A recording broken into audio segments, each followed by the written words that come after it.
Online Racing is sponsored by Elgato, who created this lovely Stream Deck. For more information about the Stream Deck, the link is in the description below.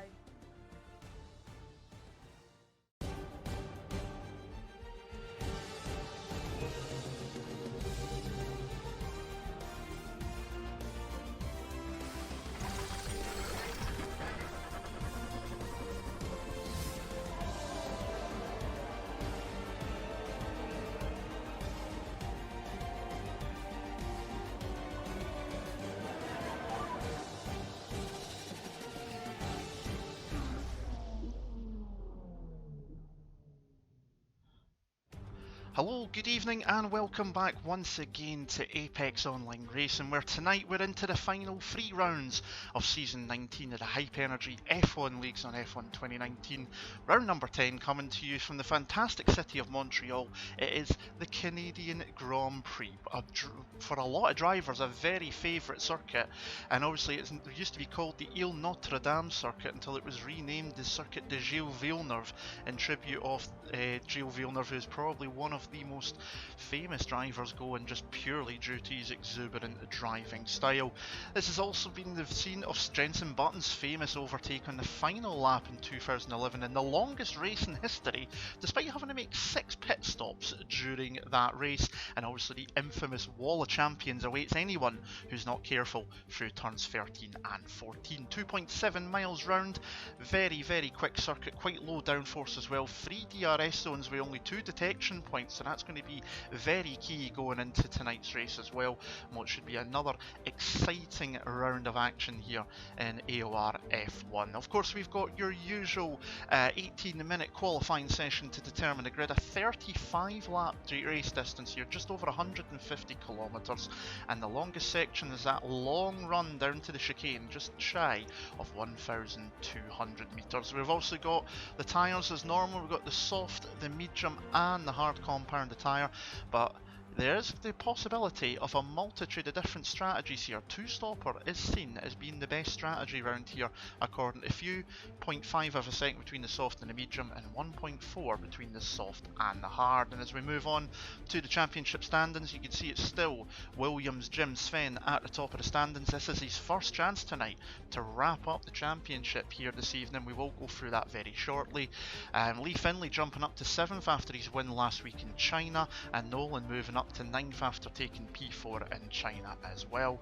And then moving on to Constructors Championships, Williams still at the top of the standings. They didn't quite take the Constructors Championship last week. I done the maths wrong, so yeah, they only need a couple of points, so they're pretty much there. And Ferrari, for the first time this season, and in fact for the first time in a long time in AOR F1, have got themselves off the bottom of the championship. They'll be looking to improve on that moving forward. My name is Andy Campbell. Thank you very much once again to all for joining us here this evening. Joining me in the commentary box as always is my commentator partner in crime. It is the wonderful, the fantastic, the brilliant Mr. Kieran McGinley. Kieran, great to have you along here. As always, once again, looking forward to what should be another fantastic night here on Apex Online Racing. Yes, good morning, good afternoon, good evening, everyone. Welcome along to the Canadian Grand Prix. Yes, it is my favourite track on the calendar, and don't you forget it. It's normally around the weekend of my birthday. If you can figure that out, you're a genius. Anyway, yes, I love this track. It's obviously low downforce, but lots of high-speed corners. So you've got to find the absolute perfection in the setup here tonight. And of course, that infamous Wall of Champions, very favoured by few to try and get that line absolutely spot on through there, to the stewards' absolute scrutiny with the millimetric ruler to try and just get at so you don't cut it. It's quite astonishing to see. Yes, there are not many overtaking opportunities around this track, but I tell you what, that's not going to stop the drivers from trying to make moves stick around this 35 lap track. Jonathan there setting a 107.8 then in the Renault, and I'm really looking forward to this one. As I've seen already, dry qualifying, but there could be rain towards the end of this race, so it's pretty much a similar scenario to last time out, as Fabi comes across the line there, but he invalidated his lap time. So expect drivers to be setting some quick lap times here in qualifying. Yeah, absolutely going to be an interesting one indeed. We're going to take the Scott lap right now, and we're going to do my own introduction myself this week rather than having the intro to an intro. We're going to jump on board with the Alfa Romeo of Gamer as he comes to start this lap here at the Ile Notre Dame, the Circuit de Gilles Villeneuve, heading down towards turn number 1. DRS wide open, chuck the car in, third gear, and then quickly on the brakes one more time into turn number 2, gently on the throttle on the way out, pulling up through the gears up to 5th and 6th, heading up towards turns 3 and 4. Obviously, this is where Vettel had that incident with Hamilton last year, through the undergrowth of the trees, heading up towards turn number 6. Tricky little corner as it tightens on the way in. You need to be careful, and then be careful on the power on the way out, or you will clip the wall on exit. Down the back straight here, DRS is open down here as well as we come into turns 8 and 9, using as much of the curb as the game will allow you to get away with. This is something that we will see during tonight. Drivers picking up penalties will be quite often, I do think. Into the hairpin, turn number 10, probably one of the best opportunities to overtake here in Montreal, through the little curve at turn number 11 and then down the back straight. DRS wide open again. That is technically a corner at turn 12 there, which is just not a corner at all. And then we're coming down into 13 and 14. Look for the bump, then hit the brakes, use as much of the curb as you can, brush the wall, literally, of the wall of champions, heading up towards the line, and across the line goes Gamer, and it's a 1 minute 7.8 for the Alfa Romeo driver. Puts him into P5 at the moment. Blizzard is currently the fastest man on track, of a 1 minute 7.3.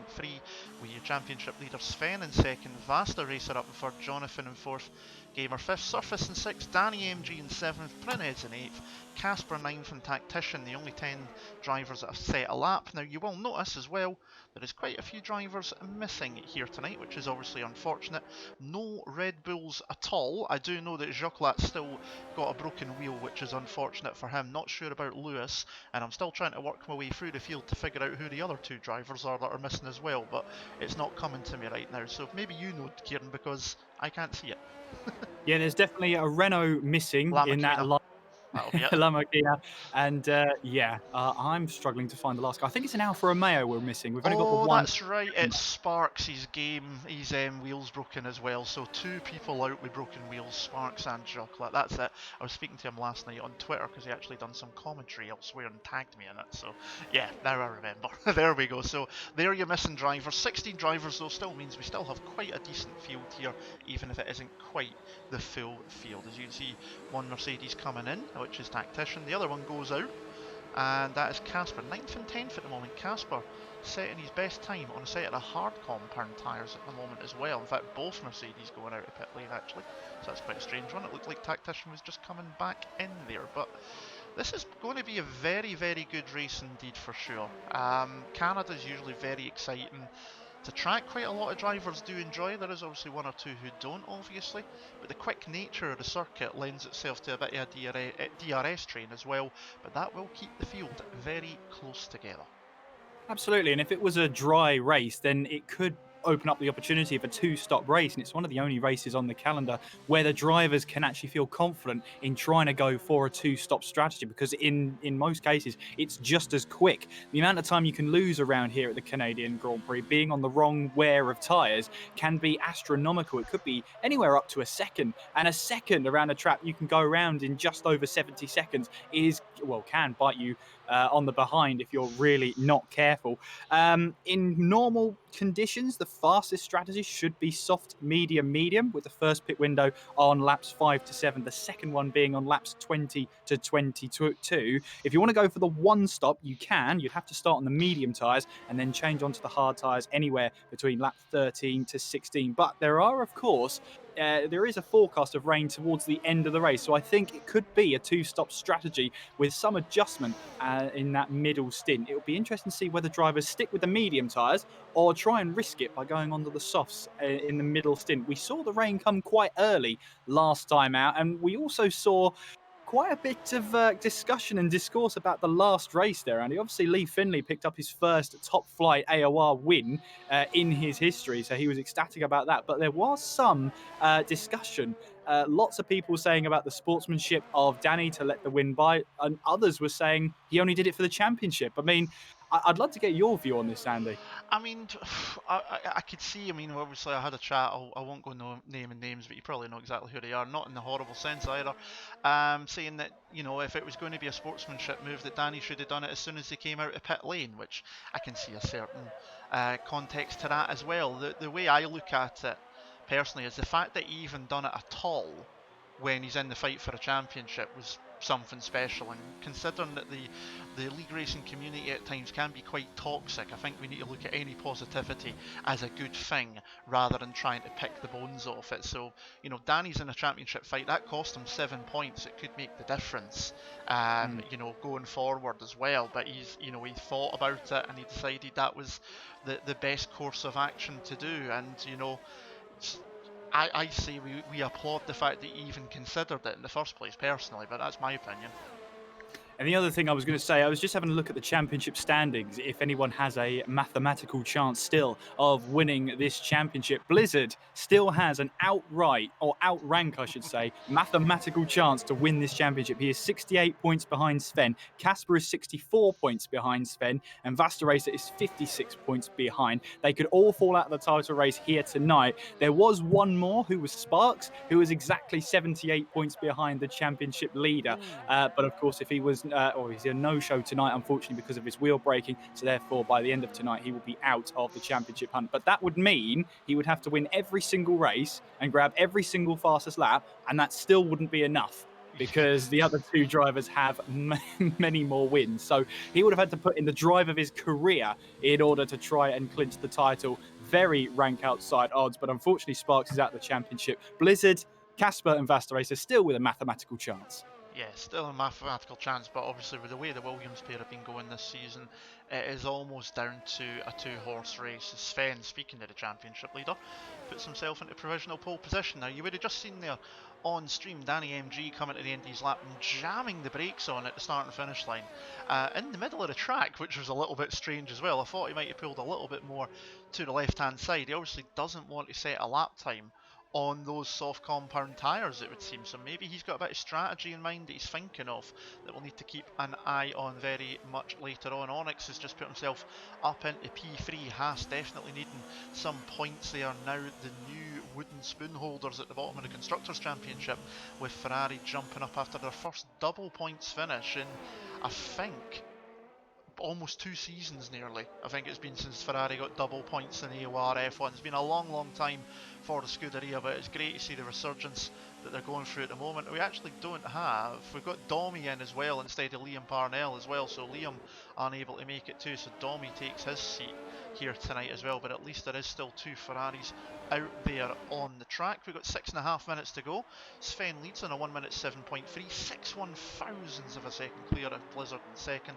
Vasta Racer in third, Onyx in fourth, Jonathan still up there in fifth. Nice wee run there for the Renault driver. There's last week's winner in China, Lee Finlay, in 6th position, and if you did watch his tweet and he heard how he reacted, that's what league racing means to some guys. He was ecstatic to the point that it burst my eardrums. Fabi's in 7th, Gamer in 8th, Prinez 9th, Surface rounding out the top 10. He was so unlucky when the rain fell last week as well in China, doing such a good job. Domi 11th, Tactician 12th, Danny in 13th, Casper 14th, still waiting on a lap from Speedstar and Nolan, who are the only two not to set a lap at the moment. 1.2 cover the field down to Casper, and he's still on the only driver to have set a lap on the hard compound. Yeah, there's definitely a plan around that one. I wonder if he's thinking about going onto a harder set of tyres to start this race, and then that would give him an opportunity to have maybe a soft tyre stint in the middle. If the rain's heading at the end of this race, obviously there's going to be 2 options you can have here. You can either go for the hard tyres to start the race and try and wait it out for the rain to come and go onto the intermediate tyres. Either that, or you try and go for a single set of compounds of tyres until the rain comes. Now, you could go for the 2 soft tyres, but they're only going to last around about 5 to 7 laps, possibly 8 if you then go onto them later on in the race and have a lower fuel load. But even then, that's only enough to take you just about to half race distance. So if the rain's supposed to hit at the end, expect drivers to be using two compounds of tyres. I think softs and mediums, whichever order that is entirely up to them. But if you're outside of the top 10, put on a set of hard tyres and try and get those tyres to the rain window. The hard tyres around here do last quite a long time. The only problem is they're a very slow tyre around here.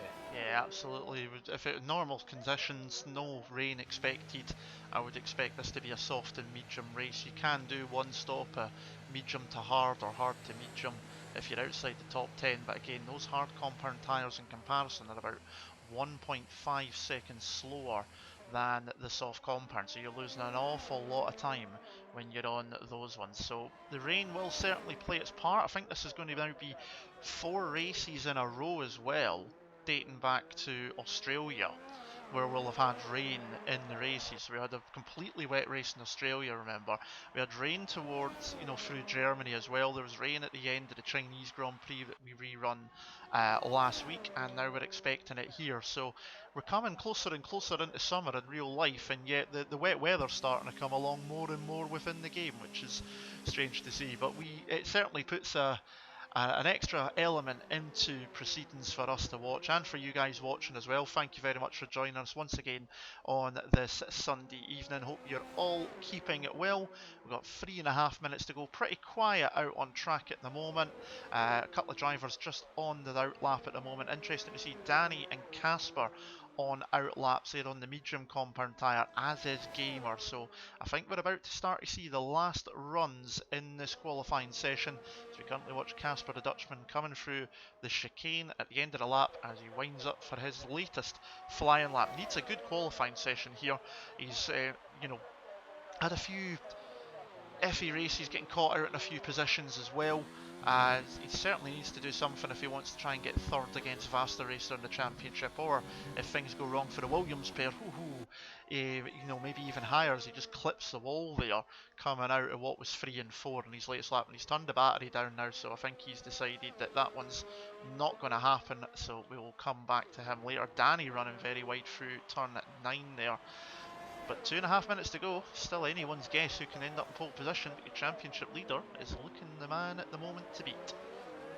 Absolutely, and we are expecting a low 107 as the pole time, and of course we've got a 107.3 right now as I'm just watching Blizzard come through the chicane and onwards now towards the start-finish line, and of course you straight line it as much as possible, but not scrub off any speed, keeping to the right-hand side of the track, making our way now in towards turn 2, and it's a slight incline as you go now all the way up the hill and then towards turns 3 and 4 where you go downhill again, and of course it is a very tricky corner there. That wall is unforgiving on the outside there. You'd think with the yellow and red, the warning signs would keep the drivers away, but no, it encourages them towards the wall to use as much of the track as possible in order to use as much of that track.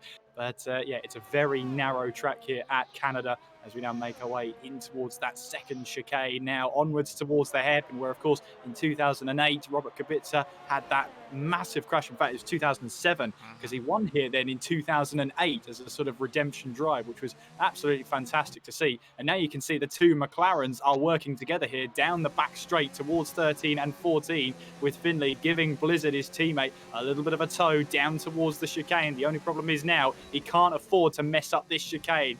Lovely turn and flick there, a little bit of a touch on the wall of the right hand side, but he'll get away with that. What sort of lap time can he put down? It's a 107.296 from Blizzard. He now sets the fastest lap of the session. Absolutely lovely lap there, very nicely through the last couple of corners, just clipping the wall of champions and no more. And I think that would mean that if he was to stay there and nobody can beat him, that would be his second pole position of the season after Monza. That slipstream from his teammate certainly working well. Danny MG put himself into 8th from the medium compound tyres, and he's back into pit lane, so the Spaniard's going to start halfway down the field at least here tonight, so that's going to make things very interesting indeed. with 30 odd seconds to go. You see Sven there getting a slipstream off the Ferrari. Not the first time we've seen Williams and Ferrari working together during qualifying. Here comes your championship leader to the line. It was a 107.2, but he invalidated. It would have been a pole position lap time, but it was an invalidation, so he is not going to go any further than P2, so Blizzard's safe for now. Vasta Racer coming towards the line. He's just starting his lap. That looked like it was someone hitting the wall there. Speedster, as Onyx puts himself up into pole on a 1.7.2, as we've seen his teammate in the background, the Vasta Racer, just clipping the wall of champions on the way out of the chicane. Surface is retired from the session as the checkered flag falls, but the Dutchman Onyx has put himself into a provisional pole position at the moment. That'll be interesting to see how that one works out. Working away through the field, Dommy's not on a lap. Prines looks like he's going to be helping Vasta Racer more than anything here. We'll come back to Vasta Racer because I think he'll be one of the last drivers to cross the line. Casper and Nolan back to pit lane. Tactician to the line now, moves up to 11th, putting his teammate down into 4th position. We pick up Jonathan coming through the final couple of corners, looking very quick here this weekend, up in 6th position at the moment. Heading to the line, what can he do? And it was a slight improvement, but he still stays in 6th position. So let's pick up Vasta Racer. He's pretty much the last driver coming to the line that I think is on a hot lap. Comes flying in, cutting as much of the chicane as he possibly can. We'll be interested to see if that invalidated or not. The racing point to the line, and it was quicker at a 107.4, but again still stays in 5th position. Speedster's retired out of session. Onyx crosses the line. Sven's on his way back to pit lane, and in fact he might have just ran out of fuel. No, he's staying out of the way of the McLaren, and that is it for qualifying here in Montreal. And it is a good pole position, but an unexpected one from our point of view. Of Onyx puts himself into pole position in the Haas. A 107.2, 6/100ths clear of Blizzard in 2nd, and a 10th clear of your championship leader in 3rd. 7/10ths of a second cover 1st to 15th. Speedster, the only driver not to set a lap time. It was a pretty decent qualifying lap. Yeah, really good qualifying lap from Onyx. That will give him all the confidence in the world there, maybe to go on and convert this into a win. A big thing to consider that Danny has qualified inside the top 10 on a set of the medium tyres. Let's see what his strategy will be in the race. A quick one about Vasta Racer as well. He did set a 107.41, but it was invalidated. That would have been enough to put him onto the 2nd row in 4th place, but he stays on the 3rd row in 5th place. But Onyx is your pole sitter for the Canadian Grand Prix, and of course we will give you the full results of qualifying, which are as follows. Onyx takes pole position for the Canadian Grand Prix. Blizzard in 2nd with Sven in 3rd. Finley in 4th with Vasta Racer in 5th. Jonathan 6th with Fabi in 7th. Danny in 8th. Domi 9th, and Prinens rounds out the top 10. It's Tactician 11th. Gamer in 12th. Lambert in 13th. Casper 14th. Surface in 15th, and Speedster not setting a time in that qualifying session. And as I said before, Danny, the only one inside the top 10 setting a lap time on the medium tyres. And I have to be honest with you, in terms of Delta, there's not much of a difference between the softs and the medium tyres, other than the fact that the softs are going to wear out a lot quicker. We'll have to see what's on Danny's mind in terms of strategy, but the Williams going separate routes for strategy. Absolutely, we'll be interested to see how that one plays out, and we'll have a chat through the formation lap in a moment of what to expect. But first, a word from our title sponsor, Hype Energy.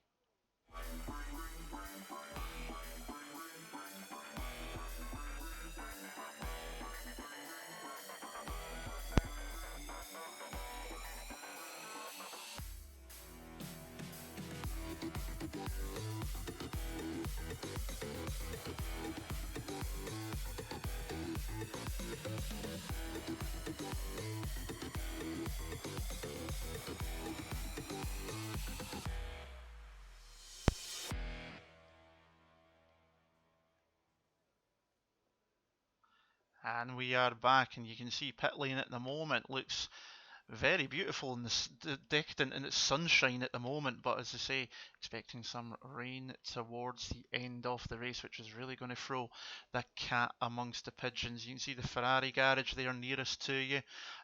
Scuderia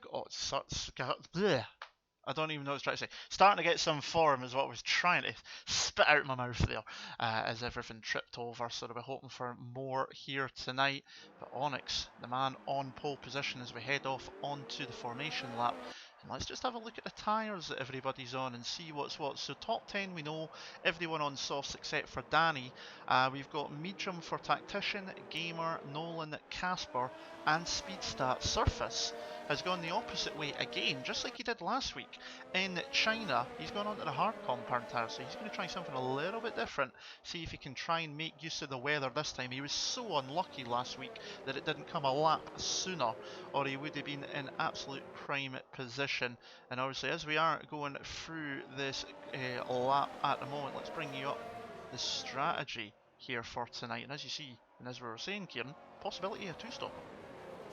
There is a possibility of a two-stopper, but what we've got to remember is that there is rain towards the end of the race, so that could shake up the strategy just a little bit. Under completely normal circumstances, it would be a soft to medium with a first pit window of lap 5 to 7, a second pit window of lap 20 to 22. The one-stop strategy, you could go on to a set of medium tyres, then go on to a set of hards for the end of the race, pitting somewhere between lap 13 to 16. A two-stop is doable around here, but of course, in completely bone-dry conditions from start to finish, you could expect the two-stop. But with that rain on the horizon, the drivers are going to really have to think about their middle stint. Which tyres do they go to, and when will that rain hit? We don't know which lap, but we do know it's going to be towards the end of the race. Fresh tyres make such a big difference around this track. That middle stint is going to be crucial for a championship battle. Let's see how the Williams handles it, and let's see if anyone can drag themselves back up the table and try and give themselves an outside advantage or an outside chance of a championship heading in towards the next one. This is going to be a good one, Andy. Fasten your seatbelts. Absolutely, there's Onyx in pole position as the 16 drivers line up here on the starting grid for the Canadian Grand Prix here in Apex Online Racing. Andy Campbell and Kieran McGinley to take you through the action as always here this Sunday evening. We've got the 5 red lights are coming on. And round number 10 is underway, and you can see Onyx jump into second instantly to avoid wheel spin. Looks like Blizzard nearly got a pretty good start there coming up towards turn number 1, but again just getting cut off, and Onyx holds on to the lead just now. Down the field, Sven's holding on as well. Lee Finlay moving ahead of Jonathan as well, so the McLaren getting a good start there as Onyx leads through turns 3 and 4. Fabi moving ahead of Vasta Racer, who's dropped 2 positions already off the start. Danny's holding on in 8th in his medium compound tyres as he comes through turns 5 and 6 and up towards 7, 8 and 9, and just snaking their way through the field. Surface has dropped to the back on his hard compounded tyres. Tactician down 3 places already down towards the back of the field, but not much shaking and moving going on through the first lap as we come up towards turn number 10 for the first time. Onyx pole sitter leads them through turn number 10 towards the back straight for the first time. No DRS available at this point, do remember that. Of course, it'll be lap 3 before it is online. And you've got Blizzard all over the back, and Blizzard still looking for that first ever AOR F1 victory. And it looks like he might even have the bit between his teeth tonight, the Brit driver, because he is right closing up to the back of Onyx very quickly. They're through towards the chicane at the end of the lap, but not close enough as they cross the line to end lap 1. Onyx leads, Blizzard in second, Sven third, Lee Finlay, Jonathan, Fabi, Vasta Racer, Danny, Domi and Prines round out the top 10. Looks like a pretty clean lap there for lap 1. Absolutely, lots of drivers getting it clean, no damage reported, no spins, no anything, but it was a fantastic launch from Onyx there, just got the absolute biting point of perfection there, little wheel spin, and was able to take the racing line away from Blizzard straight away. That was a really important move. He had to get the start really pinned down there. Of course, he's starting on the right-hand side of the track where all the rubber is, but Blizzard had the inside line, so it was important that Onyx had to react to that one. So a great start from the Dutchman who leads the way. Meanwhile, Jonathan is trying to put Finlay under pressure, then in towards the hairpin we go. The Renault goes up the inside of last time out's race winner as we now make our way through the slight kinks now, onwards towards the chicane. They're going side by side now, running down the back straight. You can see there's no DRS as they still run side by side now. You can see Finlay just about edging it out in towards the chicane, but Jonathan's not giving up there. Finlay has to avoid the chicane. Jonathan loses the back end on the exit, and Fabi will probably try and take advantage of the both of them battling. He now moves up to 4th. It's 3 wide going in towards turn 1, and the Renault is around in towards turn 2, and Jonathan there spins around after making contact with Fabi into turn 2 and touches that side pod there, which is so dangerous, and finds himself spun around there towards the back of the field now. I believe he is running now in 16th place. I'm not sure if he has any damage to that car. I don't think anybody else collected him, but I have seen some debris on the exit of turn 4, so I'm not sure who that could have been. Expect to see someone running with a bit less aero than normal there, but I think Finlay was wise to avoid the chicane there. He was never going to make it. Yeah, absolutely. Just knew it was not going to happen there, and obviously got out of the way. But then that meant he went round the bollard that he's supposed to do, took the right way back on. Fabi was there, Jonathan getting a tank slapper, which we couldn't quite see from the camera angle that we had, as Casper's just gone by and having a battle with Nolan actually side by side at the moment. So we'll watch these two as they come down to the chicane. But Fabi made it 3 wide into turn 1, and happened all too quick for me to be able to make a decision on who might have been at fault there. That was a racing point, firing in at pit lane. That was Prins that we see heading for pit lane, so we'll need to have a see what he's doing. But Nolan and Casper still side by side, coming up towards turn number 1. The Dutchman sweeps across the nose of the Toro Rosso, holds on to the position for now, and now you can see that Nolan, the Frenchman, is meeting the Mercedes sandwich, and he won't want to be there for long, because obviously those Mercedes boys are very good at working together with each other. But as we move on into lap number 4 now, Blizzard still hunting down Onyx, Sven. These three have broke away because of all of that happened in the last lap. Fabi now 2.2 seconds down on Lee Finlay. On Sven, with Lee Finlay just behind him by about 1.2 seconds. Danny up to 6 because of all of that as well. Domi in 7th, so Ferrari on for a double point scoring at the moment, but still a long way to go. Vasta Racer down in 8th. And Casper 9th and Nolan in 10th position, and Prines came in and put on a set of the hard compound tyres, and he's obviously going to try and run to whenever the rain's coming, I would imagine.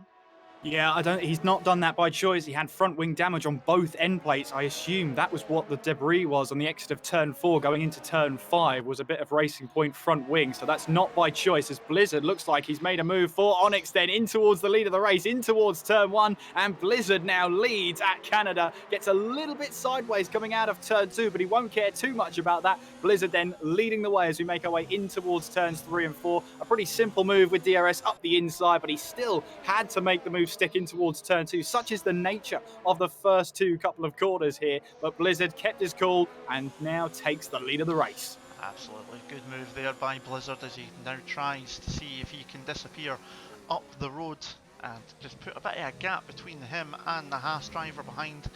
We'll need to keep an eye out though, because obviously we know Onyx has got some speed to put himself in pole position. Of course, Sven's just sitting there nice and comfortably at the moment in 3rd position, not needing to do anything rash. He does have the advantage, remember, 30-point gap on his teammate Danny MG in the championship coming into tonight, so he's in the prime position. He just needs to make sure he finishes high up the order, gets himself some good points, and just holds on here. You can see the gap to the cars behind, around about 2.5 seconds between the Williams of Sven and the Ferrari of Fabi, as you can see them flying through. In fact, Danny has come through now because Fabi's headed for pit lane, so Danny on the mediums up to P4 now as we see some pit stops. Lee Finlay and Fabi into pit lane. Vasta Racer pitted on the last lap, he went to the mediums. Lee and Fabi have gone for mediums as well, so the pit stop phase already in full effect here for the soft compound runners. We're only on lap 6 of 35, and remember, we are expecting the clouds to come across and take the sunshine away at some point later in the race.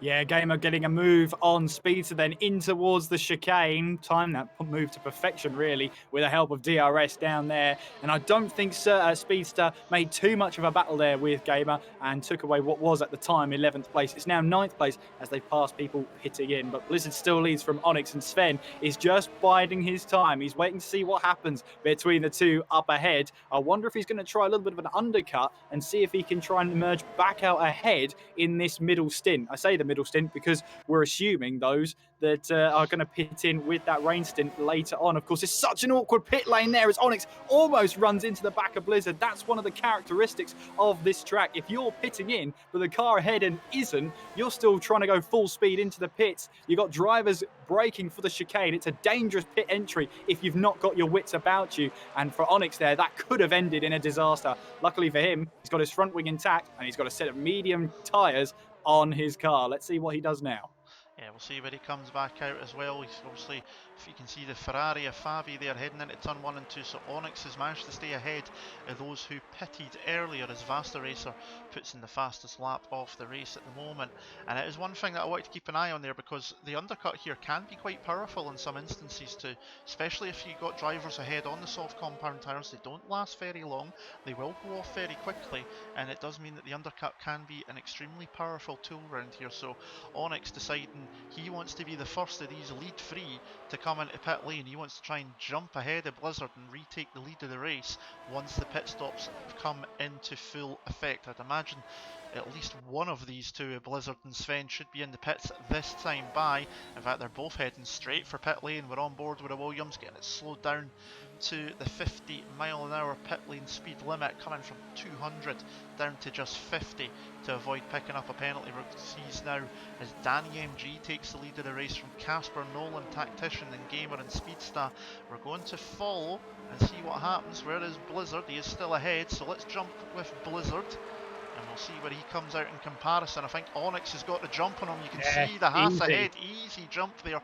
Can Blizzard get ahead of Fabi? He can. And look, Fabi is side by side with Sven, but Sven's just about going to hold on to that position. That was crucial for the Williams driver. He did not want to get held up behind the Ferrari. That would have cost him time, but that has worked lovely. Onyx jumps ahead, makes the undercut work, retakes what is the virtual lead of the race. It's P8 at the moment, but he is the lead driver to have made a pit stop. So now Blizzard has got to do it all over again. He's got to try and make that move and get back into the lead of the race. Danny, though, into the lead now on the medium compound tyre. Remember, he started in the top 8 as well, so when the medium runners do pit, expect that he will probably pit a lap or two before the rest. He has obviously done qualifying laps on them. Casper 2.3 seconds down in second, with Nolan Lambert in third. Tactician just getting dropped away from his teammate in Nolan's battle in fourth. Then you've got Gamer in 5th position. Speedstar sliding through the final corner in 6th as the American Surface on the hard compound tyre, remember, down in 7th position. And then you've got Onyx and Blizzard 8th and 9th. Dommy's just made a move there to get himself up into P13 as we quickly jump back to Blizzard, but he's not close enough on this occasion to take that McLaren past once again on the Haas driver. But now we've got a bit of a race in our hands, and when does the rain come? Because if that doesn't come till late in the race, these guys are going to have to make a second pit stop for dries before it happens. That could really ruin things. So tyre management now is going to be the most critical thing, in my opinion. Yeah, tyre management, but also keeping the pace up is almost mutually exclusive, the two things there. But the drivers have to think long and hard. They'll be getting constant updates from their race engineer about when the rain is going to hit. But of course, the rain and the weather is unpredictable. We've seen it before where engineers have got it wrong in the past, where the rain hits early or the rain hits later. I've been a personal victim of it myself. I've been caught out before. Let's see how the drivers can handle this pressure, and especially this pressure late on in the championship here tonight. Danny does lead though, although he is yet to stop in this race. I was going to say Onyx looked a little bit uncomfortable going through turns 7 and 8 on the previous lap, but now he's behind Surface. Of course, this is for position, but Surface is yet to stop in this race. He started on the hard tyres, and they've come together, have they? The Toro Rosso looks like he got into the wall, and Surface is out. Surface out of the race. That was a contact between the two. It was like Onyx just trying to take too much off the racing line there. Safety car. And safety car, full safety car as well. Oh, now the top 6 are on mediums. What did they do? Because this is a full safety car, remember. They could go on to another set of mediums. I mean, it would get them safely to the rain hitting. And of course, the safety car coming out now, the race distance and the race length gets longer. That means it's, in theory, shorter track time for the rain to approach. So I say they're probably going to go onto the medium tyres and try and wait it out for another set there. And the only problem with that, though, is that they'll have to go onto a set of intermediates or another set of compounded tyres if the rain doesn't hit, or if it hits too late. That's the only risk there. But I don't know. I think mediums are on the cards here. Let's see as Danny comes into the pits. Yeah, so we're going to see a stream of pit lane action there. Such a shame for Surface. He was the only driver running into the late into the race, running a hard compound tyre from the start, trying to do what he did in China, where he just missed out at the end. But the camera angle we seen wasn't a bad one. It just looked like Onyx might have just came across a wee bit too much, but it's hard to tell because you know, Callum there in the chat's just saying that there wasn't actually any contact on stream, so it's a tricky one. Did he not give him enough space? Was there maybe a bit of a desync moment between the two? Either way, the Toro Rosso driver surface, as you can see, has left the session, and I can imagine you'll be none too happy no matter what's happened there. Yeah, I think that's going to be something for the stewards to decide what on earth happened there. Of course, as we always say, the points of view for each driver are crucial as well. So it is up to the stewards to decide. No doubt they'll have a decision to make there. And, well, I got all the predictions right apart from one. Domi's now pitted in under the safety car to go onto a set of hard tyres. Everybody else, though, Andy, went onto a set of mediums. I'm happy with that. You know, I'll take that. I'll take that. Having the same idea of a strategy as some of the top drivers, I'll take that. That's it. That's my day done. See you later, everyone. Then, ladies and gentlemen, that was Mr. Kieran McGinley leaving the building. The interesting part, obviously, you see Domi's gone for the hard compound tyres. So, you know, is that possibly a good decision, or is that, you know, someone going to make a meme about her Ferrari strategy one more time, possibly? Be interested to see how that one goes later into the race. But it now means the field is concertinaed back up. Once we do get back underway, it's going to be at least another lap, maybe two, before we get back underway here. Safety cars not coming in this lap. You can see the Mercedes-Benz AMG heading towards the chicane there. And now with the field all bunched up again, and everybody except for Domi on the medium compound tyre, it's now almost a sprint to the rain. Pretty much now. It's, you know, who can get up the field the most, who can pull a gap on anyone else before the rain comes, and who can time it if it does come and does require intermediates. So it's now changed the complexion of the race once again from what we were expecting earlier, possible two-stop with a second stop being maybe intermediates if it rains enough. It's still kind of that way, but now everyone's bunched together, so it's completely changed the complexion of the race. Yeah, I mean, I was a bit confused about Domi. He was on a set of medium tyres and now he's gone on to a set of hards, but he started this race on the soft tyres. So in theory, he could have put on the medium tyres and then waited to see what happened with the rain. This is the risk-averse one. If it's the hard tyres, if it rains but not enough for the intermediates, this will get him to the end of the race. Whereas you've got Tactician, Speedster, Gamer, Lambert, Casper and Danny, they've currently run this race on two medium tyres. Now, if the rain hits, but it's not wet enough for intermediates, they have a decision to make. They either go onto the intermediates and try and get to the end of the race with overheating tyres, or they bite the bullet and put in on a set of soft tyres and just for a lap try and tiptoe around, which is going to hurt their strategy. They'll be hoping that the rain hits sooner rather than later. Whereas for Onyx, for Blizzard, Sven, Fabi, you got Findlay as well as Vastaracer and Jonathan, with also Domi at the back there, Prinens as well. They won't have to worry about that. They've used at least two sets of tyres. As the safety car is about to come in, Onyx will then take control of this field. As you can see, he's trying to get some heat into those medium tyres as we make our way now down towards 13 and 14. And of course, these drivers can't overtake each other until they pass the start-finish line. It looks like Onyx is going for it. He's gone for it there, so he's backed him right up as much as he can and then just taking a sprint towards the final chicane. However, Blizzard's gone with him. No overtaking until the line. Gamer gets a 3-second penalty cut in the chicane, and we're back under green flag racing here in Montreal. Lap 13 of 35. Onyx, Blizzard, Sven, 1, 2, 3 once again in the race. Prins and Domi going side by side. Look at Prins going to try and go round the outside at turn 2. A little bit of contact made between the two of them on the way out, but he's got the move done on the Ferrari driver and into his 14th position. Speedster picking up a penalty back to the front of the field. Onyx holding on from Blizzard. We're looking back, you can see Sven, Fabi, you can see his teammate Danny as well. Sven's teammate Danny in 5th position, coming through the field nicely from the rear of the McLaren there. But nice clean restart. Casper's getting close to the back of Lee Finlay as well to come through the chicane section. In fact, it looks like Casper might be looking to make a go into turn number 10. The Dutchman up the inside on the Scotsman. 2 race winners this season for both of them, Britain and China. It looks like Casper might just get that move done. There's no DRS at the moment, remember, so it's a straight drag all the way down towards turn number 1. You can look up ahead, Blizzard's not trying anything, and Casper gets the move done, but Lee's looking to the inside, filling the mirrors, decides better off it, and I've got to be careful because Nolan Lambert's hanging about there as well. He can pick up the scraps very easily if they're not careful, and you can just see behind there, huge train of cars as Nolan's got to be careful. Vasta Racer.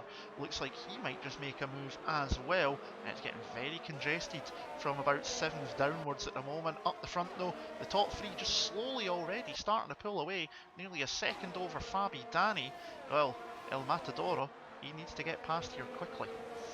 He does indeed. I mean, this is going to be crucial. Blizzard as well, trying to battle away for the lead of the race against Onyx. You can see Danny really looking at the rear diffuser of that Ferrari. And of course, thinking of moving towards that turns 8 and 9 there. Never a good idea. It's not an overtaking opportunity, no matter how many times you go side by side through there. Now coming up towards turn 10, this is a much better overtaking opportunity. Down the inside in towards the hairpin. And Danny gets the move done on Fabi there. And I think Danny's also going to benefit from a little bit of DRS, is he? I wonder. Oh, well, not yet. Well, he would have done if it was online, of course. Meanwhile, Blizzard is right behind Onyx here, but of course, without that DRS, without that extra bit of speed down that back straight, he hesitates to move down in towards the chicane. Probably a wise idea. He doesn't want to throw this race away. Now heading towards turns 1 and 2. The Dutchman of Onyx, though, still leads here in Canada. Blizzard in 2nd with Sven in 3rd and Danny 4th. Fabi in 5th with Casper 6th. Finley in 7th with Lambert in 8th place with Vasta Racer 9th. Jonathan 10th, rounding out that top 10. Gamer 11th, Speedster 12th, Tactician in 13th, Prinent in 14th. And Domi actually sticking onto the back of this queue on the hard tyre. So it's good pace from him so far. Absolutely. And if it gets to a point later in the race, if it doesn't rain enough, although those hard compound tyres will be tricky to keep temperature in, they might just have enough wear to help Domi later on, because the guys in the mediums are going to be struggling, you know, give or take if it gets towards the end of the race. You can see Nolan Lambert though, he's had a fantastic last couple of races. 2nd in Germany, 4th last week in China.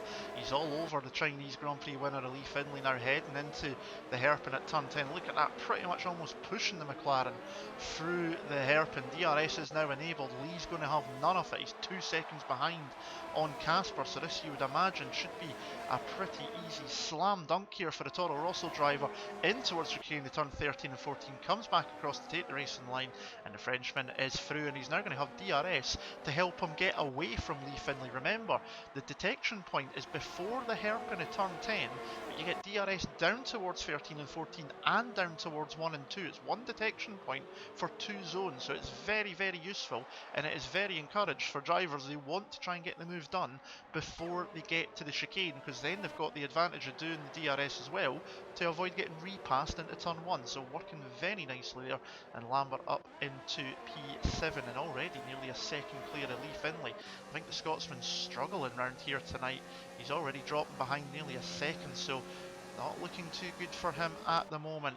Oh, we seem to have lost Mr. McGinley out of the session. I'm sure he's still in the commentary box, hopefully, but he'll let us know before long anyway, so we'll keep an eye out. You're going to have to bear with me for now, running solo until we get Kieran back, because I don't think he's here in my ear either. So we'll just keep an eye out of this at the moment. Lap 16 of 35. We are at pretty much halfway distance. And look at how close Blizzard gets to the back of that Haas coming through the final corner. But he had to lock up there to avoid hitting the Haas. And now Sven is going to make a move sweeping to the inside line for turn number 1. Blizzard's going to try and hang it around, and does, around the outside of turn 1. That was a brilliant move there from the McLaren driver, just sweeping around, holding the line and getting himself back into P2 there. He nearly lost, so really good driving there. Sven nearly picking up the pieces.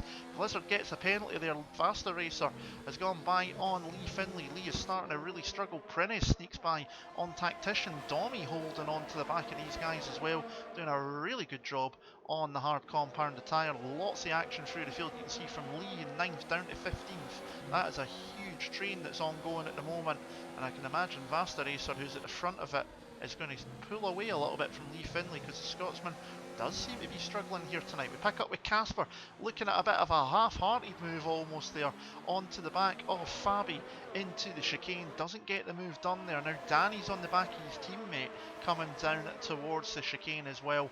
Don't think there's going to be much in the way of team orders. Can Casper do anything? He's not going to be close enough. We'll come back to Blizzard. Jumping between the cameras, so I do apologise if it's giving anyone a migraine, but trying to pick up as much of the action as I can. Here goes Blizzard to the inside into turn 1. Can he get the move done? Side by side to go. He's going to have the outside now for 2. They're pretty much wheel to wheel, side pod to side pod, and still they go up towards turn number 3, and Blizzard sweeps across the front nose of the Haas driver, and a brilliant move there from the McLaren driver to retake the lead off the race. And I think my commentating partner in crime, Mr. McGinley, is back. Yes, a little bit of a blip there. The internet just decided, nah, you're all right, mate. I must have missed an entirely great race because Blizzard is now in the lead of this one. Still no rain on the track, though, as we now pass half race distance. Absolutely. What you missed there was Blizzard trying to make a move on the previous lap, nearly getting past by Sven, holding on to it through turn 1 round the outside and then passing the Onyx in the next lap. So that's what you missed.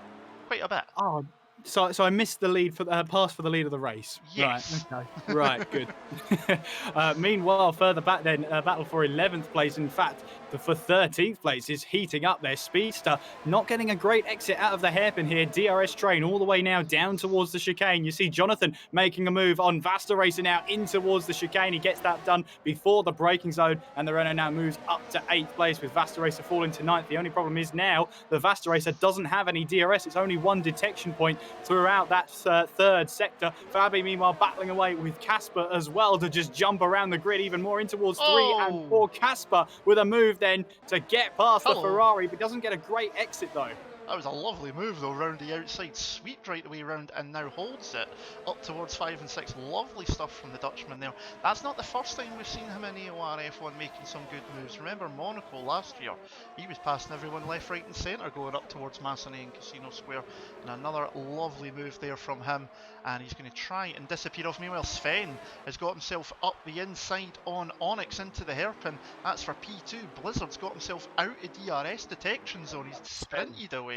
And Sven makes his way into P2 and Onyx down to P3. Now he's got Danny to contend with, and Onyx doesn't have DRS to help him at all here, so he's going to get absolutely mugged by both the Williams before the chicane, and he's going to have no way of re-getting back past either because no DRS for him down towards turn number 1. So Onyx from the lead of the race down to 4th position in the space of 2 laps. There's still 16 laps to go, including the one we are on. Yeah, he'll be a bit hard done by there. He'll feel that Onyx being passed by both Williams down the same backstraight. Of course, DRS playing a major part in that one. Prinent has come into the pits then from, I believe that was 14th place, to put on a front wing. He's going on a set of soft tyres, so he must think then that the rain is not too far away, but he's also got himself a 5-second stop-go penalty for speeding in the pit lane. So it looks like then the Racing Point crew don't think it's obviously time for the intermediates, but they feel it is not far away. No, so we've got to keep an eye. You can see it's visibly darker on track. We started this race bathed in glorious Canadian sunshine, and it is now clouding over very quickly. That's going to drop the track temperature as well, which will have an effect on the tyre temperature. Meanwhile, we're going to watch here as the 2 Williams boys will probably play a bit of synchronised passing because Danny's got DRS. Sven, yeah, he pulls out the way. He knows there's no point in fighting that one at this point. Lets his teammate through. He's got the advantage in the championships, a 30-point lead, so he doesn't need to fight too much, and he lets his teammate Danny through into 2nd position. And Lee Finlay having a go there and getting back past on Vasta Racer for 9th position. So finally trying to find a bit of speed here is the Scotsman. Vasta Racer, no DRS, still thinking about a move into turn number 1, and we've got a train here once again, 9th down to 14th position of Domi, who's doing a fantastic job in fact to say so on the hard compound tyres, holding on to this train all the way through. These guys are all in me jumps. The Ferrari's on the set of the hards, and he's hanging on to the coattails very nicely indeed. Yeah, he is indeed. Watch out as well for Lambert, who's watching this position for 6th place. A little bit of lag involved there, but never mind that. They're in different positions on the track. So that's actually going to make overtaking a little bit more difficult. But have a look on the halos of each of these cars. The rain is starting to fall here. Lap 21 here at the Canadian Grand Prix, and the rain is starting to fall down onto the circuit. Now, it's a short lap here in Canada. Only around about 70 seconds, maybe slightly more. So if you get the decision wrong, well, you've lost a bit of time, but nowhere near as much time if you made the wrong call at, say, a track like Belgium. Lambert, meanwhile, gets a move past on Fabi up to 6th place. The Toro Rosso goes, but with that rain coming down, it's only a matter of time for the drivers to make that decision. When is it time for intermediates? Can you imagine if Prines was able to hold on for a few laps?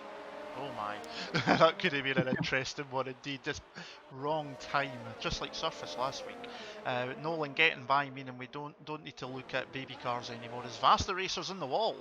So the racing point in the wall, he's spun or contact, I'm not too sure. He's got front wing damage to both end plates, so he's going to be in the pits.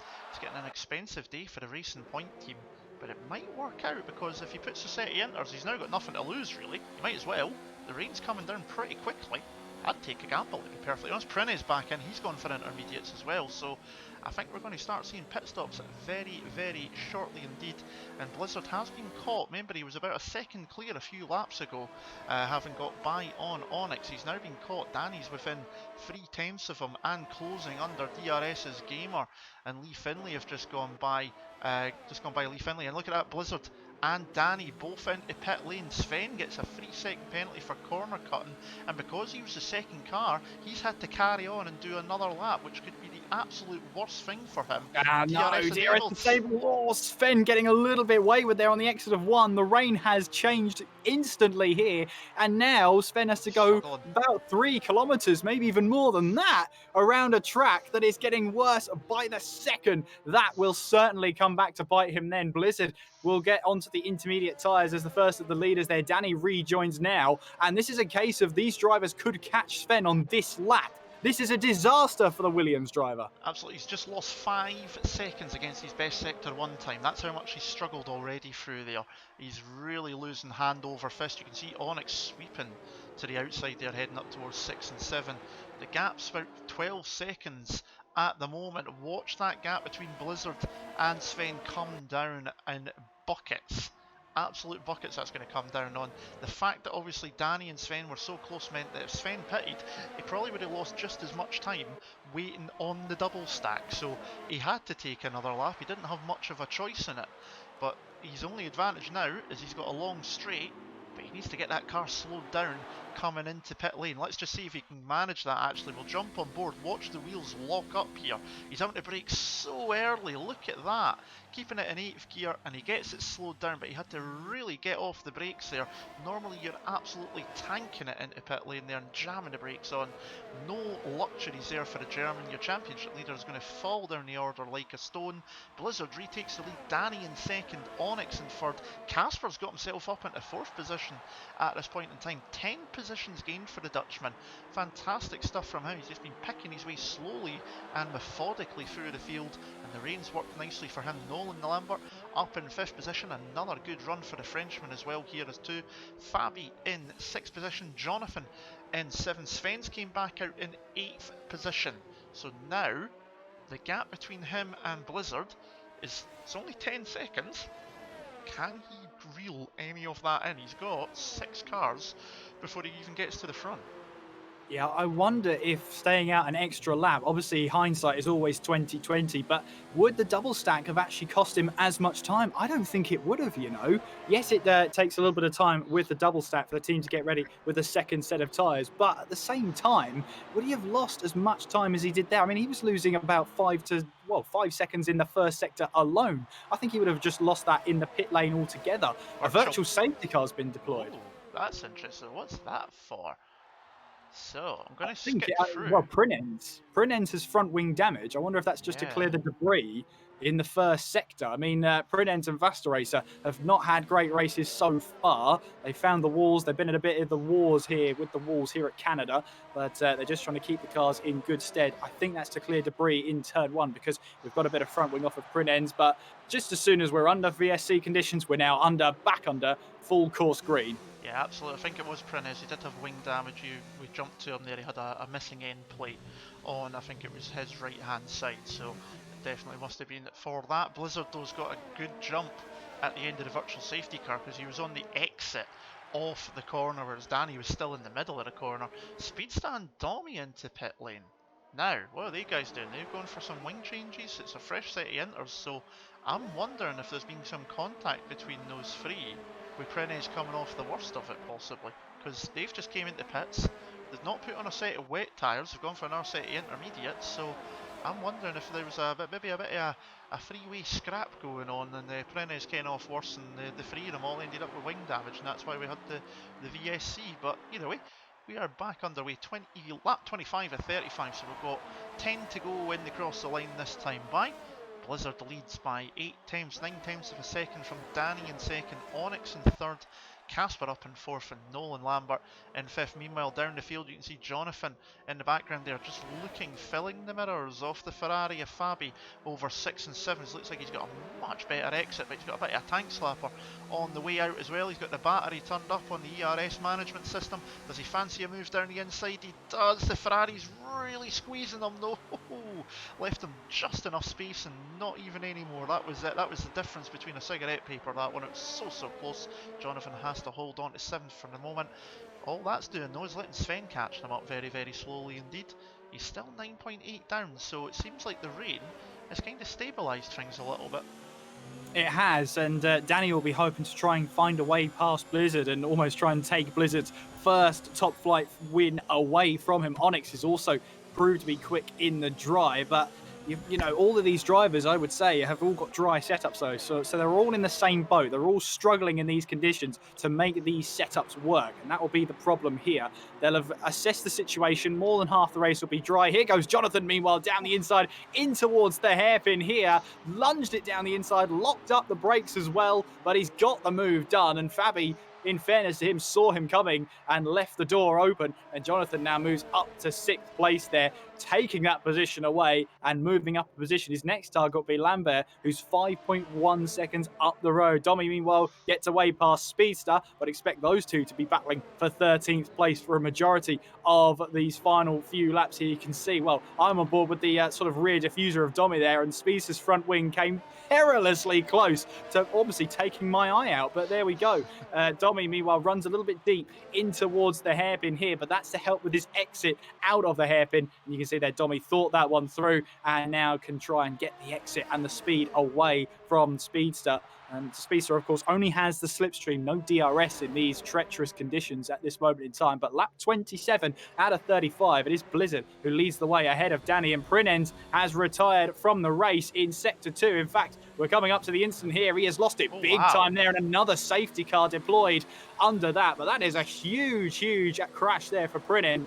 No surprise the safety car is out. In fact, it was the rear right tyre that's come off the car and actually lodged itself underneath. So there is no way that the marshals are moving that one safely. So I can understand the safety car there. So second safety car of the race. That's going to bunch up the field again. Sven will be jumping for joy about that one because he'll get a chance to move up the order.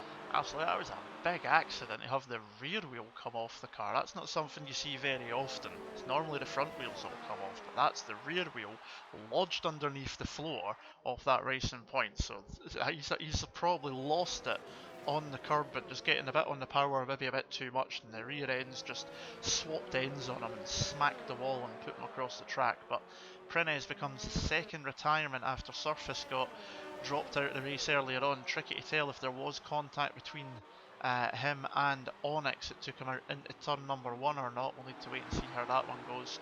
But we're under our second safety car and our third safety car in a sense, because we have had also one virtual safety car here. So 2 full safety cars, 1 virtual safety car. It's going to bunch the field back up. And this is reminding me as well a little bit of Monza, because you remember there was a few safety cars in Monza.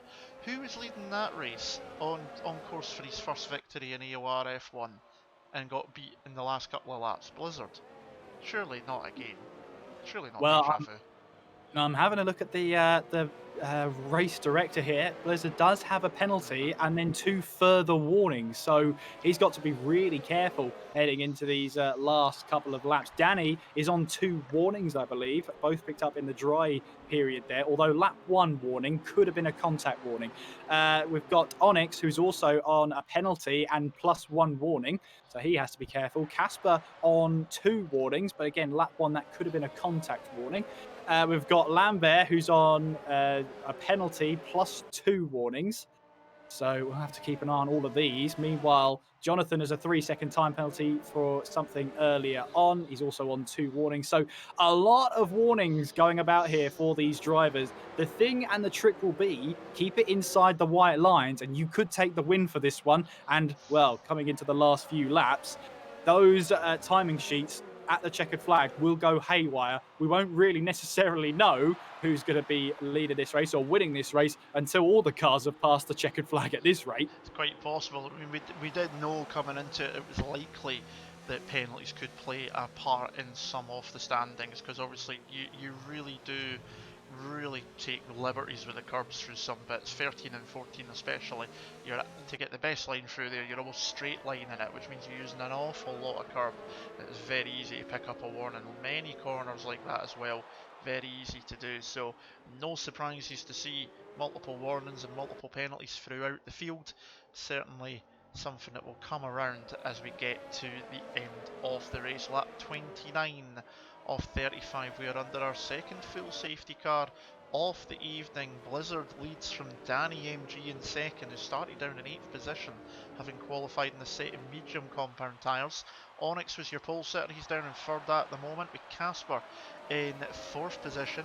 Safety car is in this lap. You got Lambert in 5th, Jonathan 6th, Fabi 7th, Sven in 8th. He'll be happy for the safety car because it's allowed them to bunch up very quickly. And Gamer 9th, Lee Finley rounding out the top 10. 14 cars still running, 2 DNFs, Surface earlier on, and Prines, who was the cause of this safety car. As you can see, Blizzard now really slowing the pack up. Just going to let that safety car disappear into the distance. You can just see it up ahead through the spray, and he's really getting them to slow up here, waiting to pick his moment. Now he gets on the throttle, gets up through the gears, and away we go. And well, there's a few bits of moving down there, as collisions and bumping going on down the field as they all concertina together, but we're about to go back underway here, heading towards the line to start lap 30 of 35. Not long to go now, we're back under green flag conditions here in Montreal. Speedster heads for pit lane. He just got a penalty for hitting Tactician with that Constantina, so I think it'll be a wing change there. Domi and Tactician, speaking of the Mercedes, Domi around the outside up into 12th position as we're back underway here in Montreal. Lap 30 of 35, as I do say, not far to go now. Lambert picking up another penalty, that's going to drop him down the field. That's his 2nd of the race. Blizzard leads, Danny MG 2nd, Onyx in 3rd, Casper 4th, Nolan Lambert 5th, Jonathan 6th, Fabi 7th, and your championship leader in 8th position, but he's only 4.5 seconds down off the lead. Before the safety car, that was nearly 10. Yeah, and a couple of pointers to pick up as well. Finley and Tactician pitted under the safety car for a brand new set of intermediate tyres, so keep an eye on them. In theory, they should have the tyre advantage towards the end of this race, but we already know and have seen in this season the intermediate tyres are very hard wearing, and in terms of delta versus old and new tyres, it's very, very minimal. But, you know, anything can happen around this track, as we've seen. 2 safety cars, 1 virtual safety car so far this race. The only thing we don't have to worry about is reactivating the DRS. It's not going to happen in these conditions as the leaders now make their way in towards that final chicane. Blizzard leading the way now on towards lap 31. We have 5 laps to go here in Montreal at the Circuit Gilles Villeneuve. Can Blizzard try and take his first race win in AOR F1? Can Danny extend his winning run here in AOR F1, and can he try and close down the championship margin? As it stands, he could change that down to 16-point gap rather than a 30-point gap, and how he would love to take the win here with his teammate Sven down in 8th place. Of course, that all depends on the penalties as they cross the line in 5 laps' time. Absolutely, and you say not going to be seeing DRS back on. The weather more akin to the Rowan events that would have happened on the St Lawrence Lake to the side back at the 1978 Olympics, as Onyx picks up a 3-second time penalty as well. So all that is doing now is Casper's not got a penalty at the moment, and neither does Danny. That puts him in really good position at the moment if they can avoid picking up any warnings and any other penalties, because the cars around them, Blizzard's on 3, Onyx is on 3, Nolan Lambert's on 6, so we're seeing Lee Finley and Vasta Racer going side by side, and Lee, as you say, fresh set of tyres. He's only done 3 laps on them, which were all under safety car, and he's got much better grip coming down towards the chicane of 13 and 14. Nice and easy on the brakes, takes the racing line, gets a little bit of a nudge there from the racing point behind, but he's through and up into 10th position. Meanwhile, Domi is going to go by as well on the racing point, down towards turn number 1, sweeps across the nose very, very late indeed. That could easily have punted him into the wall, but he's moved up a position. That puts him up into 11th, trying to look for his first points. Remember, he's a reserve driver, not scored any points this season so far, I don't think. They're looking to do that. Meanwhile, Onyx, having picked up that penalty, now seems to have picked a little bit of the bit between his teeth, because he's right onto the back of Danny's Williams. Blizzard's got 1.2 seconds. He needs more than that though. He's not got many laps to do it, so he really does need to try and press on as much as he can without overdoing it. But Onyx might do him a favour, because if the Dutchman starts fighting with the Spaniard, Blizzard has the chance to check out. Yeah, he does indeed, but Onyx has got to be careful, because the more he pushes, the more likely he can be to pick himself even more penalties, and that will put him even further down the field. So, yeah, he's got to be careful about how he approaches the next couple of laps. Casper here right behind in 4th place. Not long to go now in this Canadian Grand Prix, and it is Blizzard who leads the way then down towards that final chicane, tiptoeing your way through as you now make your way on towards that straight there. Blizzard getting a little bit wayward coming out of the final corner there. He's got a 1.2 seconds lead, 3 laps to go. Onyx still right on the tail of Danny, trying to make his life just a little bit more difficult. But Danny, we've seen him before under pressure from cars behind, able to make things count. And in terms of a decision here today, it once again went in his favour, having 2 races where the decision, whether it was wet tyres or dry tyres in the previous 2 races, didn't go to plan. In the last race and this race, it has gone to plan this time around. And when you get the decisions right like that, your confidence absolutely boosts. And in the last 2 races, that's exactly what Danny needs. Absolutely, swings and roundabouts. We were obviously talking about the decisions in Germany and obviously in Australia as well, where he looked like he was on the way to victory and made a stop for wet tyres in Melbourne, and that dropped him down to 3rd at the end behind his teammate. And then in Germany, he didn't even score any points after getting caught out in the wrong strategy point when the rain came. But it all comes around again. Sven, meanwhile, going up the inside of Fabi. I've just caught the end of that. That looked like a late one that he just managed to get under control. Oh no! And that's going to be a championship leader on the wall. Oh, it's going to be damage for the German. That is a catastrophe for Sven. That's going to drop him outside the points. Yellow flag in sector 3. It's going to drop Fabi down the field, who was having such a good race as well. But that is an absolute disaster for Sven. He's going to carry on because there's only a couple of laps to go, but he's now outside the points. Danny, Danny could really cut the gap down now. That was a tricky one to see from the camera angle. I feel so sorry for Fabi. He was doing so well too, but he's now going to drop right down the field, and he's only just getting underway, and I think we might see the Ferrari retire, and that is such a shame.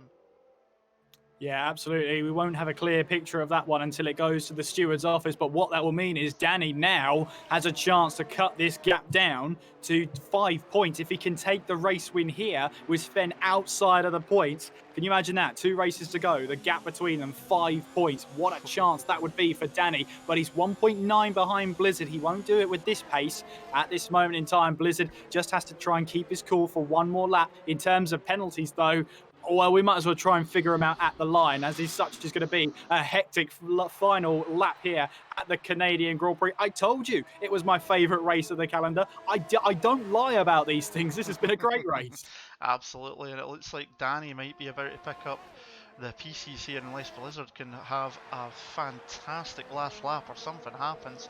He's got penalties that are going to come effect. Look at Onyx, so he's got a great run out the final corner as we go into the 35th and final lap of what has been another frantic, exciting, unpredictable race here in AOR's PS4 F1 League, and we're on to the final lap. Blizzard tantalisingly close to his first ever top tier victory here in AOR. He needs to find another second and a bit in this lap without picking up another penalty. Can he do it? It's going to go right to the line. It really is, this one.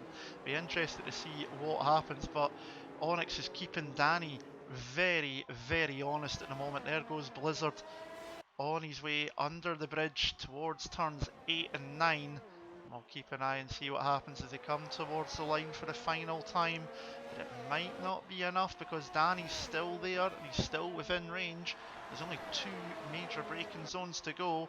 That's not going to be enough, you think, to pull out a full second unless Danny gets a massive tank slapper coming out of the final corner, but he doesn't.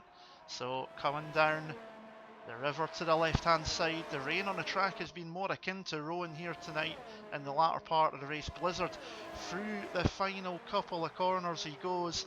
gets out nicely on the power. He crosses the line. He's going to win the Canadian Grand Prix on track. But your winner on their penalties is going to be Danny MG, who takes the victory. Blizzard's going to be second. Casper up to third. Jonathan up to fourth on penalties, dropping Onyx to fifth. Lee Finlay on his fresh tyres up to sixth position. Nolan Lambert down to seventh. Gamer 8, Vasta Racer 9, Domi rounds out the top 10, so Ferrari at least get 1 point. Tactician 11, there's Sven with no front wing at all now. Down in 12th, nil points for him. That really opens up the championship now. Speedster coming towards the line in what's been a topsy-turvy race for him. He's going to be in 13th, but your winner, after an absolutely tantalising race all the way through, steals it at the death on penalties. The Spaniard's back on form. Danny MG is your race winner here this evening. Yeah, absolutely. And the unofficial results, well, that championship lead comes down to 5 points. Sven is still your championship leader at the end of this one. But for Danny, he will absolutely enjoy this one, cutting down the gap to your rival, getting the first opportunity to get those tyres changed onto the intermediates where your teammate is stranded on the slicks. He got the call right and takes the win here in Canada. Absolutely, you'll be absolutely chuffed with that. And now the championship battle is well and truly on, going into the final 2 rounds, which are next week in the Austrian Grand Prix at the Red Bull Ring and the Brazilian Grand Prix at Interlagos in 2 weeks' time. It's time for your official, unofficial results with the one and only Mr. Kieran McGinley. Absolutely, and it is Danny who takes yet another win in the championship. Blizzard in second, Casper third from P14 on the grid. What a drive from the Dutchman and the Mercedes driver. Jonathan, with one of his best performances of the season, finishes in 4th place. Onyx in 5th, with Finlay in 6th, Lambert in 7th, Gamer in 8th, Faster Racer 9th, and Domi rounds out the top 10. Tactician, Sven and Speedster 11th, 12th and 13th, with Fabi, Prunens and Surface all not finishing this race. And yeah, I mean, Surface there, that's going to be investigated, I think, between himself and Onyx. It was a bizarre incident at first glance. No doubt that will have a look at it. Prunens there retired with that big incident in the 3rd sector, losing his rear right tyre, actually lodged underneath the car in the late stages of that race. And of course, fresh in our memories, that incident between Sven and Fabi, which I think will also go to the stewards as well. Fabi retiring from a point scoring position. That ends the day then retiring from the race. But that is your official, unofficial results here for the Canadian Grand Prix here in the Apex Online Racing Hype Energy F1 PS4 League. And a great race on show, a great race on track, and Blizzard denied his first race win here in the top flight of Apex Online Racing by just over 7/10 of a second. And that's the difference between a 3-second penalty and not. And that's the difference, win and a second place. And Danny takes yet another win. Absolutely, and a good shout out to Danny, Casper and Lee Finlay. You'll know exactly what I'm talking about here, Kieran. I'm going to re-bring out the Andy Campbell No Penalty Award that we used to do elsewhere previously. The only 3 drivers not to pick up any penalties in that race were your race winner, and that was crucial for him as well. Casper coming through the field, got to be a really good race from him, and Lee Finlay taking the strategy of fresh tyres at the last safety car and coming through the field. We'll hopefully get a chat with the top 3 very shortly. We're going to jump over to the interview section, await them arriving. And there we go. But another brilliant race we've seen one more time here tonight, Kieran. It's just more, of what we want to see, really. It was some really good stuff. We'll need to wait and see, obviously, about some of the incidents. But Sven, last couple of laps, side by side there with Fabi. It looks like he got a tank slapper on, just getting on the power, and they connected, and that was it. Game over. Cars on the wall, missing front wing. No points for the German. It's now a 5-point lead. Yeah, I think there was a certain amount of space there. I'm not quite sure. Again, we'll leave that up to the stewards, but I think that might go one way in terms of a penalty. But again, I won't say too much because that's the job of the stewards. If we made the decisions, Andy, nothing would ever get done. That's all I'm going to say about that one. Yeah. So it's the stewards' job. We'll leave it up to them. But let's not take that away from what was a fantastic Canadian Grand Prix. And of course, strategy was the key thing. And whatever tyre you're on in that middle stint was crucial. In fact, the safety car halfway through the race really did help other drivers there. the risk that some of the drivers took to go onto the medium tyres when they'd already run the mediums was crucial enough. But when that rain hit with about 13 laps to go, I think all those that had only run the medium tyres to that point breathed a huge sigh of relief because they realised that they were going to make it on the intermediate tyres at some point. So, yeah, it was a huge risk to take, but it's a risk that paid off beautifully for the front runners. And of course, makes up a good portion of the results here tonight. I just want to say Lee Finley there with that late stop got himself, I believe, from outside the top 10 up to P6 in those last few laps. So a great drive from him at the end there. Of course, he got the 2 positions from Sven and Fabi's instant, but still had to be in the right place at the right time. So yeah, I'm really happy with that. It's obviously my most favourite track of the season. I don't know if I've mentioned that enough, but I should probably mention it again. You've not mentioned it very often, no, but No, never. Why would yeah. I don't Yeah. know what makes us think that, but there you go. There we are. Yeah, But no. anyway, we do have the first 2 drivers from the race, Danny MG and Blizzard, in the commentary booth joining us for the interview section. I'm sure Casper will be along very shortly. But since we've got the first 2 here, we might as well get underway. Mr. McGinley, once again, take it away. I'll go do some laps. Absolutely, and of course it comes to Andy's worst decision of the night, handing over the show to me. Very bad decision. Anyway, we do have at least 2 of the top 3 so far. First of all, we'll speak to the race winner of the Canadian Grand Prix. It is the Spaniard, Danny MG. Danny, can you hear us? Yes, hello. Perfect. So, Danny, first of all, a win at the Canadian Grand Prix in changeable conditions. That must have felt good. Yeah, it felt brilliant, especially because in the last races that there were intermediate conditions, I messed up on all of them. So yeah, it feels great that for once I got the right strategy, and yeah, I won the race. And it seemed crucial, especially when the rain hit, about when the right time to pit in for the tyres was. And it seemed that at the exact moment you pitted in and your teammate Sven was heading towards turn 1, DRS was disabled. Your teammate had to really tiptoe around the entire lap. Was there any communication between the 2 of you about a double stack, or was that always the plan to have the first car serviced first? We are not talking during the race, so we cannot communicate with each other.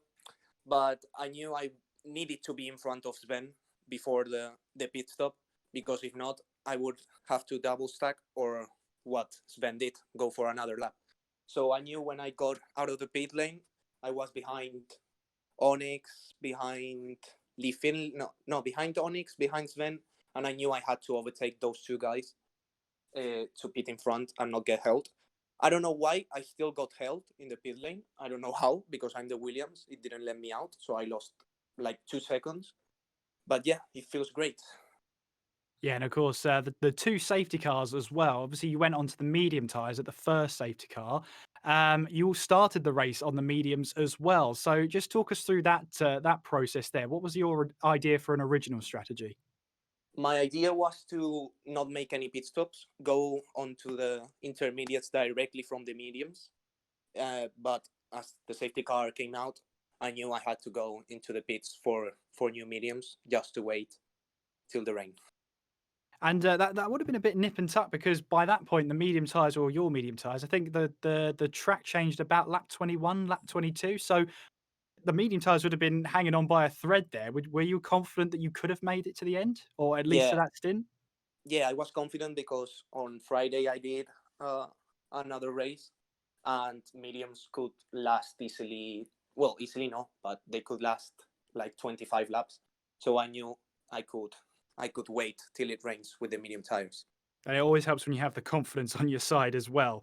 Coming into the last 2 races then, obviously with Sven not scoring any points, you getting the win, the gap between you 2 is now 5 points, with Sven on 146. I believe you are now 141. We've got Austria up next. How do you feel about that track?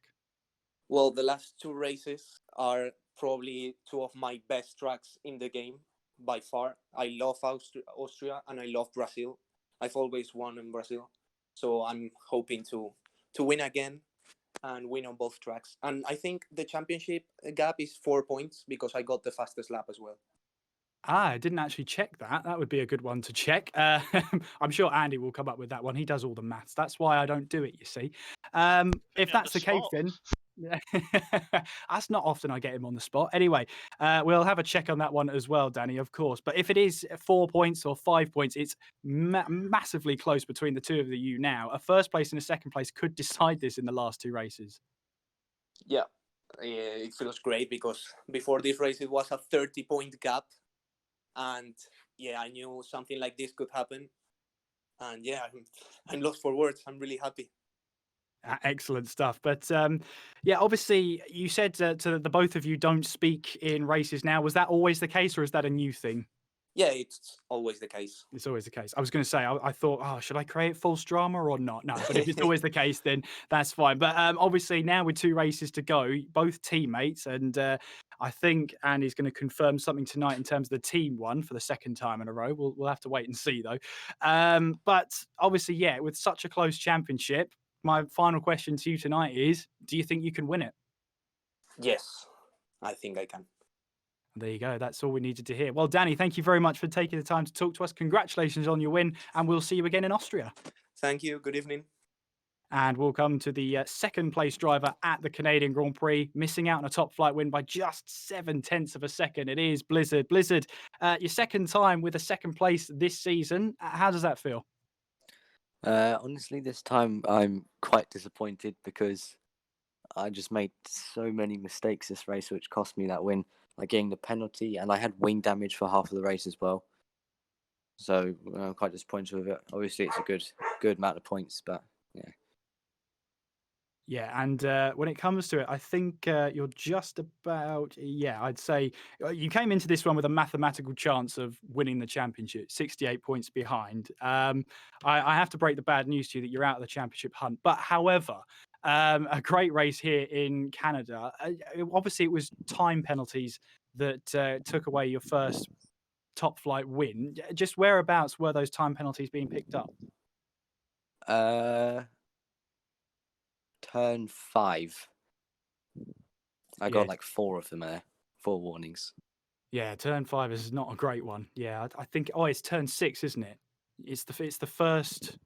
Is it the first? Well, it's kind of the first chicane, but I know where you mean. Yeah, so easy to cut on the inside curb there and the entry. But yeah, that is unfortunate. You lost out by just over 0.7 of a second. But obviously, you had a good race throughout. You got some good moves as well. Good qualifying as well. I had to say. I mean, that must have put you in a good frame of mind when you qualified that high up.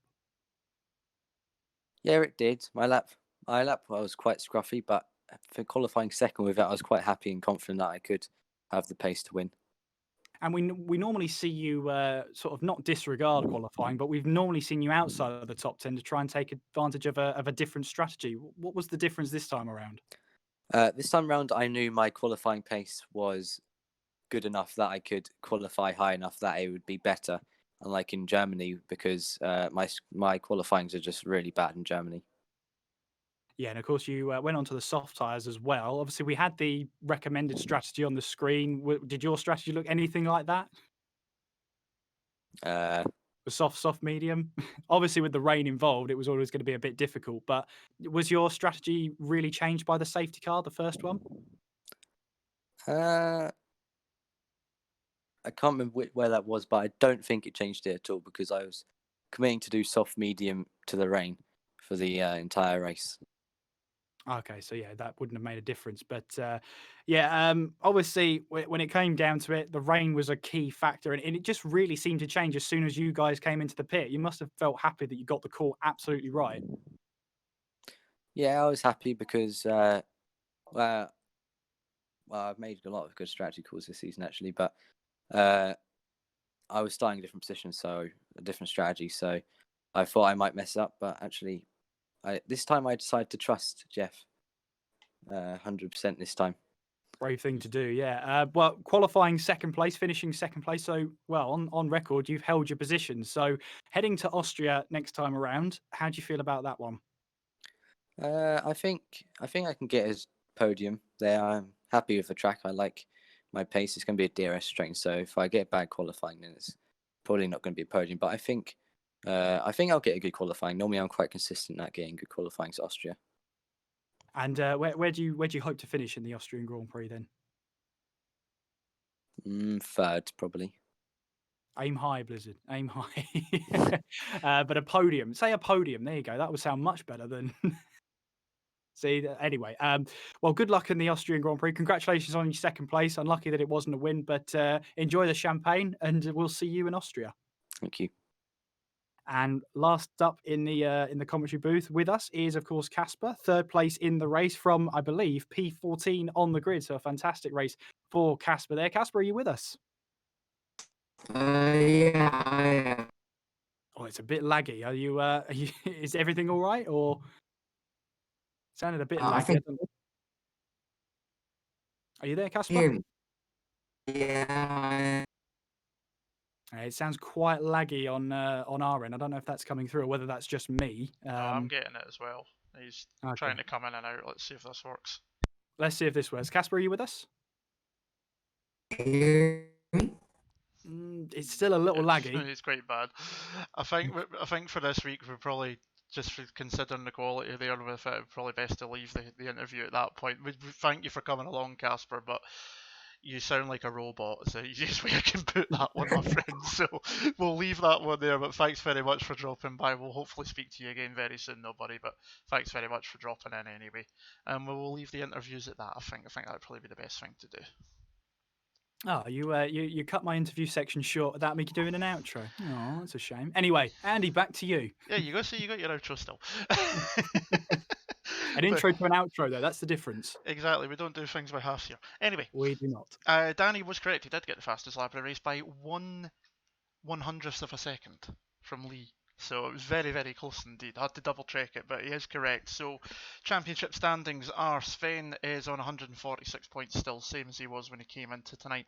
Danny now 4 points behind on 142. Casper moves up to third on 97. Blizzard up to fourth on 96. Those two can technically still win the championship, but they need to win both races and probably both fastest laps and hope the Williams don't score for both races. So it's a long one. Vasta Racer down to fifth. He is now mathematically out of the championship on 90 points. Sparks is still in 6th and 68. Lee Finley just 1 point behind him now in 7th on 67. Nolan Lambert moves up to 8th on 40 points. Lewis down to 9th on 36. And Jonathan, with his 4th position here tonight, jumps from P12 up to P10. I think that's the first time Jonathan's been in the top 10 since round 1 or round 2. In the Constructors Championship, Williams are obviously champions. I messed up last week. They are now official at 288 points. McLaren on 163. Racing Point still in third on 117, but Mercedes have closed up to 111. Toro Rosso on 90 in 5th position. Alfa Romeo on 74 and 6. Red Bull still in 7th, despite no cars here tonight on 45. Renault moved back ahead of Ferrari on 42 points. Ferrari down to 9th on 35. And Haas in 10th on 33. So 7th, 8th, 9th and 10th are separated at the bottom of the Constructors by 8 points. That's going to get very feisty as we come into the end of the season, as is that fight between Racing Point and Mercedes over 3rd and 4th as well. So we'll keep an eye on that. But that is it for this evening. Thank you very much for joining us through another fantastic race here on Apex Online Racing. Thank you for joining us. We'll be back next week for the penultimate round of Season 19. We're heading to the hills of Austria for the Red Bull Ring and the Austrian Grand Prix. Puns will no doubt be aplenty if I have anything to do with it. But until then, my name is Andy Campbell. And I've been Kieran McGinley. Take care of yourselves and keep safe. We'll see you again next time. Ta-da.